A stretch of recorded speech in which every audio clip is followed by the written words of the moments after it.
안녕하십니까. 제4강입니다. 자, 수사하게 몇 가지 문제들이 있어요. 그 중에 하나가, 아까도 우리 청중 이해 이런 표현을 제가 썼는데, 청중과의 그 관계, 제가 이제 미국에 가서 그 집회를 한 적이 있습니다. 뉴저지주에 있는, 우리 이민교회인데, 할머니들밖에 없어요. 거기는 할머니들밖에. 그러니까 그 교회는 아직도 그때 찬송이 내게 강 같은 평화예요. 벌써 몇십 년 된 거기서 발전을 못하는 겁니다. 목사님은 훌륭해요. 그런데 할머니들이에요. 다 권사님들. 이제 그 권사님들 똘똘 뭉쳐서 우리가 죽으면 이제 유산은 교회에다가 하고, 그분들은 그 연금을 받아 생활을 하시는 분이고, 쿠폰들을 이렇게 받아 서로 나누고 그렇게 삶을 사시는 분들인데, 그 상황에 맞는 설교를 또 이제 해야 되겠죠. 청중을 이해하고, 그리고 그 청중과의 그 관계. 두 번째는 이제 어떤 신뢰겠죠. 신뢰. 와서 내가 설교를 1시간 하고 가면 문제가 없지만, 담임 목사로서는 성도들이 신뢰를 하지 않는다면, 그 설교자로서 이제 성도들의 존경을 받을 수가 없겠죠. 이런 게 있습니다. 그 성도들이 이제 가령 초신자고 아무것도 몰라요. 기독교에 대한 기본 교리, 기본 개념, 구원 아무것도 몰라요. 근데 이 목사가 교인들을 잘 가르쳐서 교인들이 이제는 수준들이 올라갑니다.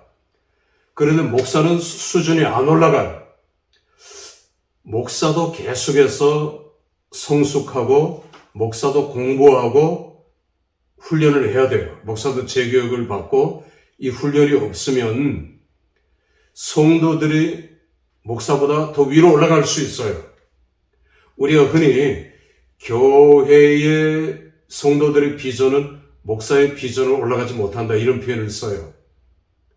그러나 요즘은, 오늘 현실은 어떠냐면, 목사들보다 성도들이 훨씬 성경 지식이 높을 수 있고요. 이거 인정해야 돼요. 주석들도 많이 봐요. 히브리 헬라어 공부하는 평신도들 많단 말입니다. 목사님들은 그거 전혀 모르는데 종종 개인적인 질문을 할 때가 있죠. 그러면 어떻게 합니까? 내가 교회가 굉장히 커서 부교육자들을 적절하게 배치하고 거기에 맞는 그들의 욕구를 채워줄 수 있는 프로그램, 성경 공부 이런 것들을 가동하면 문제가 안 되겠지만, 그렇지 않으면 어느 적당한 규모의 교회는 올라가다 꼬꾸라져 이런 경우들이 굉장히 많이 있어요. 교회는요, 개척 단계에서 10명 넘어가기가 고비고요. 지금 그렇습니다. 20명 넘어가기가 더 큰 고비가 오고요. 30명 넘어가기가 더 큰 고난과 고비가 와요. 30명을 넘어가려면 등록교인들은 60명이 돼야 돼요. 숫자로도 그렇습니다.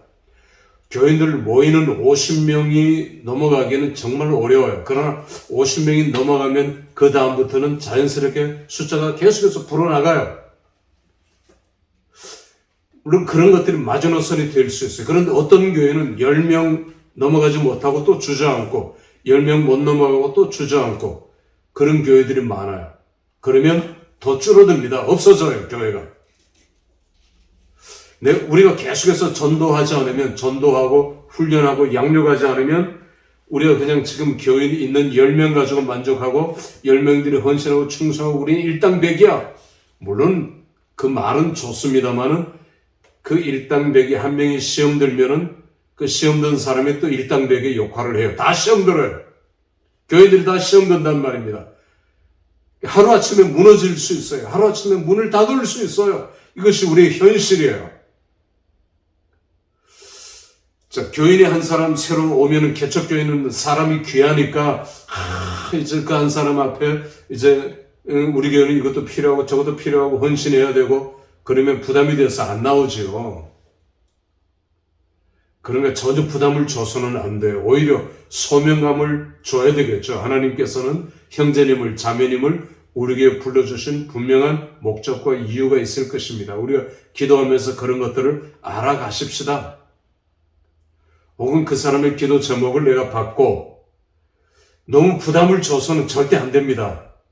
그러니까 이런 것들이 좀 미숙해요. 그러니까 앞문도 열어놓고 뒷문도 다 열어놔 버려요.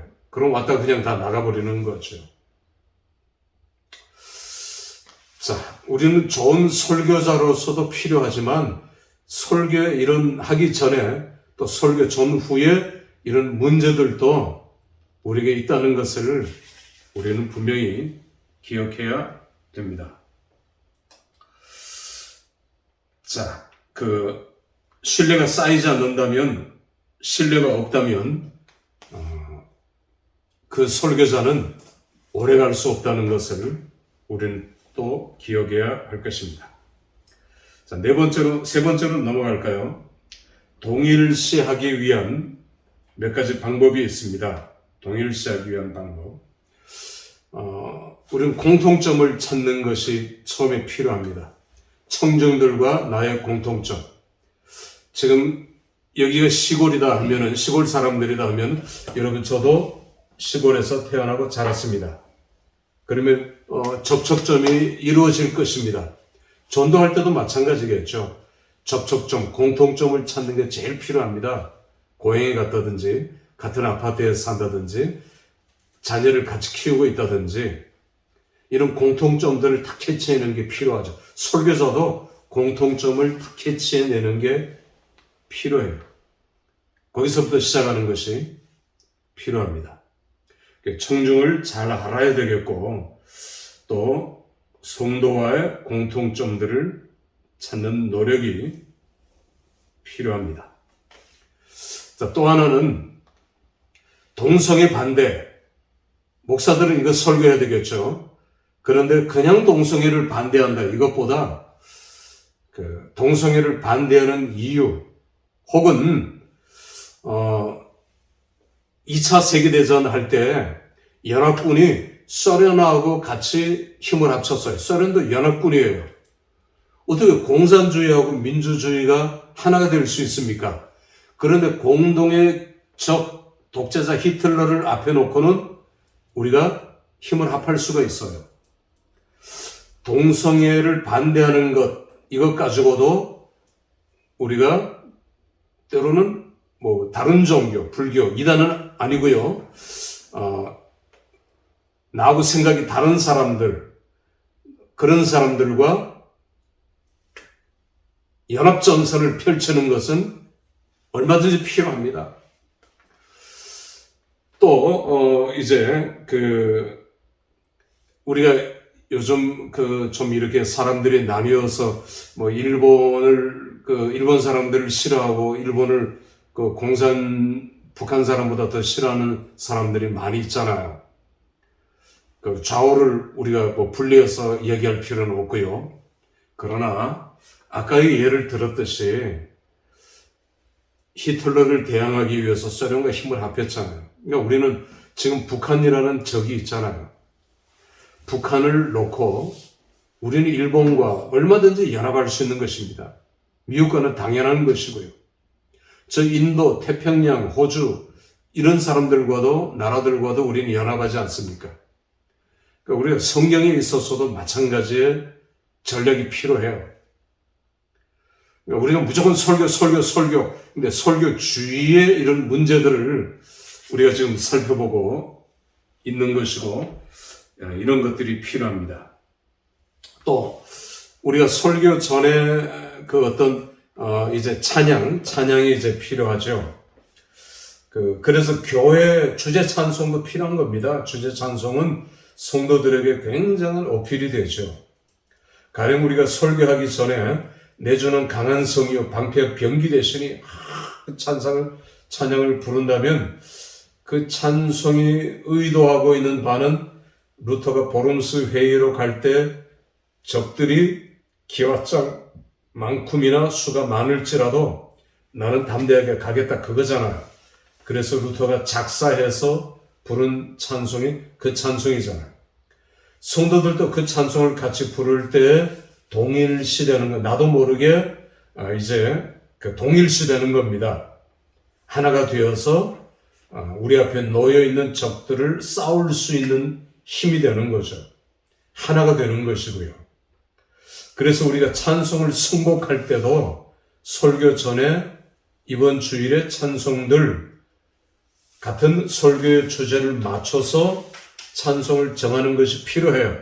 아무거나 정하는 것이 아니라 그 가사를 면밀하게 살펴보고 그 찬송을 정하는 것이 중요하다, 필요하다. 설교의 외적 요소들, 우리는 이런 것들도 아주 중요하게 다뤄야 된다는 것을 말씀드리고 싶습니다. 자, 이제 그 세 번째로 넘어갈까요? 수사하기에 있어서의 세 번째는 청중 설득입니다. 청중 설득. 청중을 어떻게 설득할 것인가? 어떻게 하면 내가 청중들을 잘 설득할 수 있을 것인가? 첫 번째는 논리적인 설교가 필요하다는 것. 다시 강조합니다. 수사학적인 논리적인 설교가 필요하다. 논리가 없는 설교는 사람들의 마음을 금방 닫아버려요. 두 번째는 이분법을 사용하라.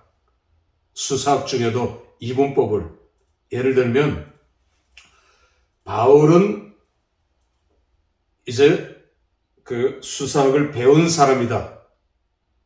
이걸로 끝나면 안 돼. 그래서 뭐 어떻다는 거야?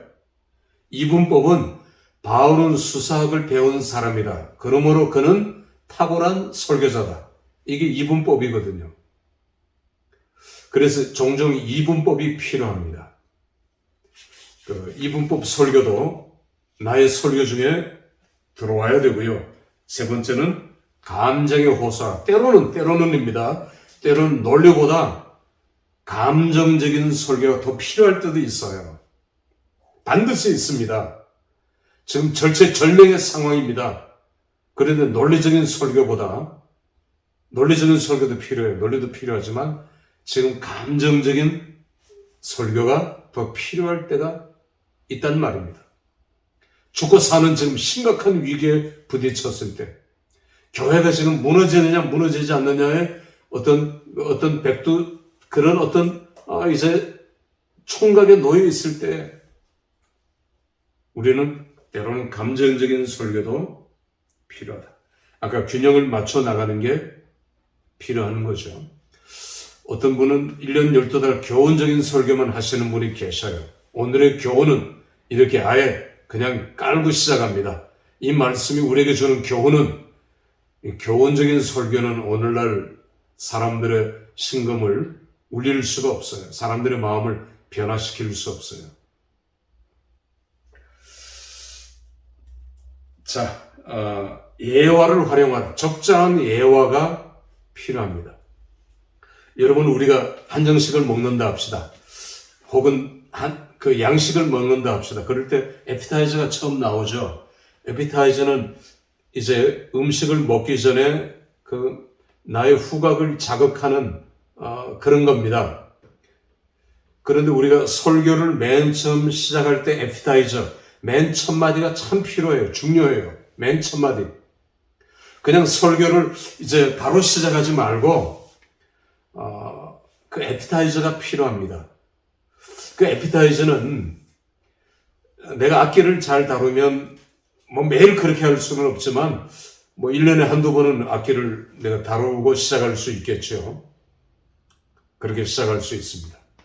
혹은 여러분 옆에 사람들과 인사합시다. 그건 뭐 얼마든지 매주일마다 할 수 있겠죠. 안녕하세요. 그 도레미파솔 라음이 그 사람들의 감수성을 일깨우는 높이랍니다. 안녕하세요. 이렇게 하는 것보다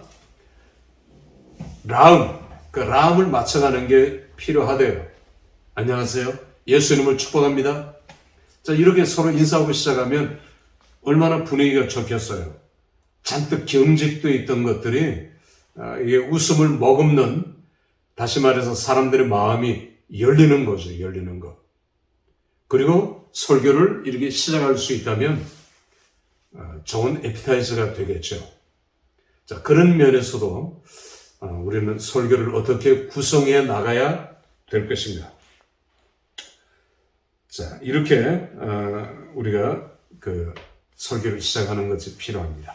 마치겠습니다.